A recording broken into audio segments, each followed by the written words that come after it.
So how does this horrible murder eventually lead to The Incredibles getting made? Well, it all starts with this guy, Brad. And Brad's around 20 years old during this time, and he's got big dreams. He wants to create an animated movie that ends up being a classic. You know, like Snow White or Jungle Book. And so, in the late 70s, he starts going to college at Cal Arts, studying animation. A few years later, he finally graduates, and boom, he starts working as a screenwriter.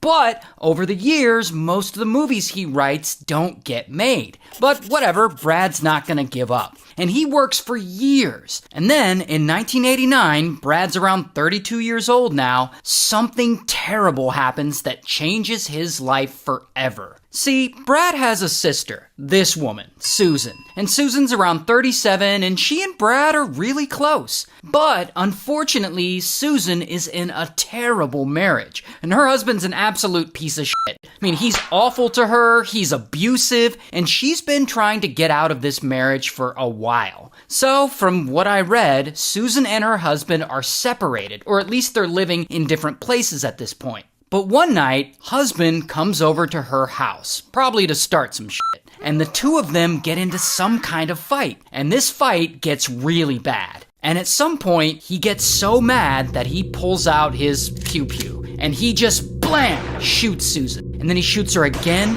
and again, and then he uses it on himself. Blam.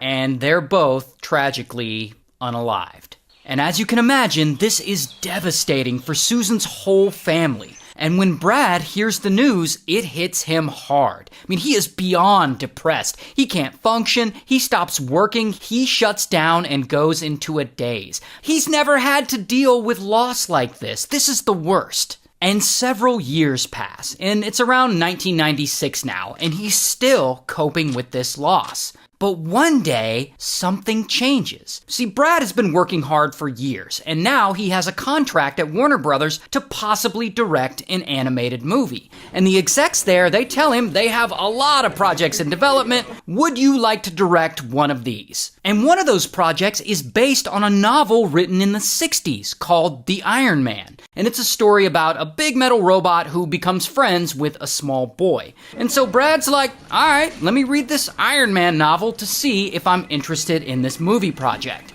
And so he reads it, and he immediately connects with the story, because he relates some of the themes in the book to the passing of his sister. And he starts thinking about the actual gun that was used to unalive Susan. And he thinks, what if something that was designed to kill didn't want to kill? Like, what if a gun had a soul? And so Brad takes this quirky idea to Warner Brothers, and he pitches it. What if a gun had a soul? And in this case, the gun being the big metal robot from the story. A story that's going to eventually become the Iron Giant.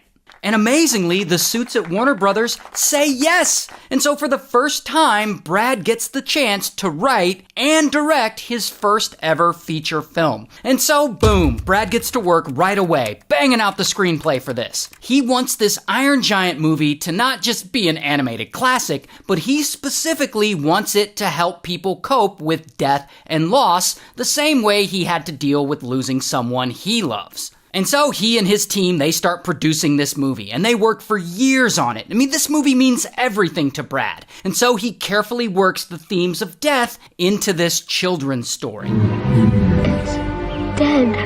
And so the giant learns how to come to terms with loss. I know you feel bad about the deer, but it's not your fault.